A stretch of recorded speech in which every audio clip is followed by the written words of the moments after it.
بزنیم. برای تتو زدن روی عکس از قسمت فوتو وارد میشیم.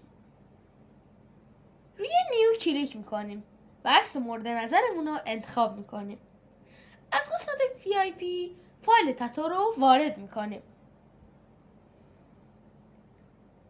نسبت موازات بازو یا کتف یا گردن یا هر جایی که میخوایم تتو بزنیم فایل تتو رو با 2 انگشت میچرخونیم. به این صورت جایگذاری میکنیم.